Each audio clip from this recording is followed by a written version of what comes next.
রোদে শুকানো ঝামেলা ছাড়া খুব ঝটপট একটা আচার তৈরি করব। আর ঘরে থাকা মশলাগুলো দিয়ে খুব সহজে কিন্তু এই আচারটা তৈরি করতে পারবেন। যদি মনে হয় যে এখন একটু আচার খেতে মন চায় তাহলে কিন্তু এটা তৈরি করতে পারবেন। আর এটা কিভাবে সংরক্ষণ করবেন সেই পদ্ধতিও দেখিয়ে দিচ্ছি। এখানে বড় সাইজের 5টি আম নিয়েছি। 1 কেজির মতো আমগুলো হবে বা একটু বেশি হতে পারে।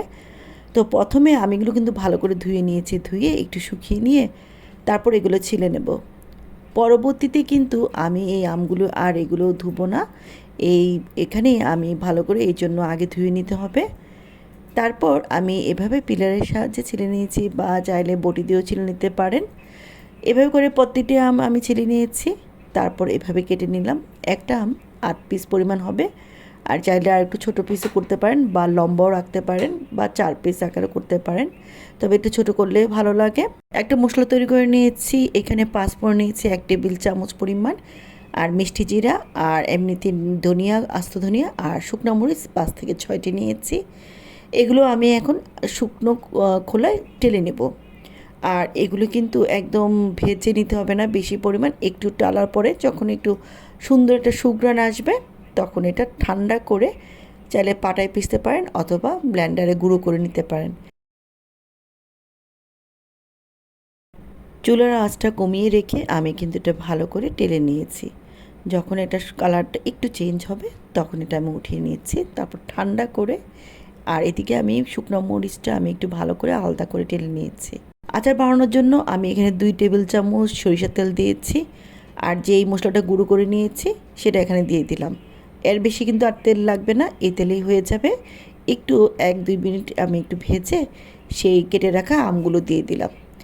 দিয়ে আমি কিন্তু এখন ভালো করে উল্টিয়ে পাল্টিয়ে প্রায় 1-2 মিনিট এই তেলের মধ্যে ভেজে নেব। এই আচারের একটা সুবিধা হলো কি, আচারে কিন্তু তেল বেশি লাগে না, অল্প তেলেই খুব মজাদার একটি আচার তৈরি হয়েছে। আর বেশ কিছুদিন রেখেও এটা খাওয়া যায়। তো আমি প্রায় 1-2 মিনিট ভাজার পরে আমি একটা ছাঁকনির মধ্যে দিয়ে আমি এটা উঠিয়ে নিচ্ছি।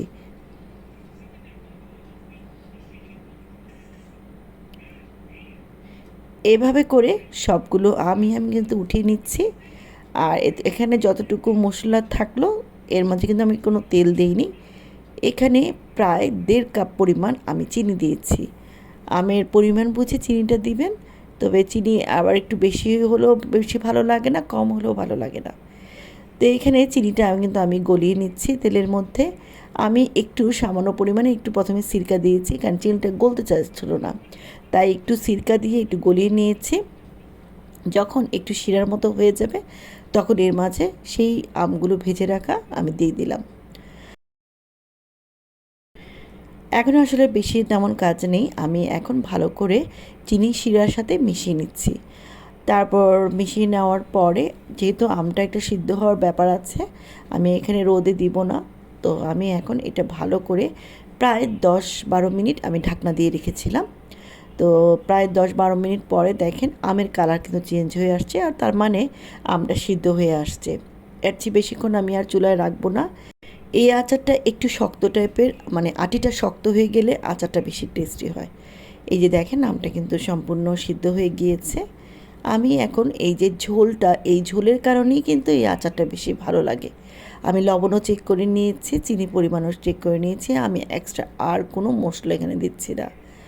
তারপর এখানে আবারও একটু 1-2 মিনিট রেখে তারপর আমি এটা, যেহেতু আমি সংরক্ষণ করে রাখবো, তাই এখানে আমি প্রায় 1 টেবিল চামচের মতো সিরকা দিয়ে দেব।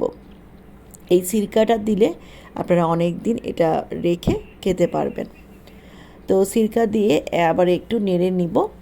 সিরকা দেওয়ার কারণে কিন্তু এই আচারটা আপনার বেশ কিছুদিন কিন্তু সংরক্ষণ করে রাখতে পারেন। তবে আচারটা বানিয়ে আপনারা কিন্তু চাইলে রোদে রাখতে পারেন অথবা ফ্রিজেও রাখতে পারেন। আমরা ফ্রিজে রেখে আমি সাধারণত এই আচারটা খেয়ে থাকি, প্রায় 6 মাস পর্যন্ত এটা ভালো থাকে। আর এটা এত টেস্টি হয় আসলে না বানালে বুঝবেন না। আশা করি আজকের রেসিপিটি ভালো লেগেছে। ভালো লাগলে আমার চ্যানেলটা সাবস্ক্রাইব করে রাখার অনুরোধ রইল, আর সাথে বেল আইকনটা দিয়ে রাখবেন। আবারও হাজির হব, সেই পর্যন্ত সবাই ভালো থাকবেন। আল্লাহ হাফেজ।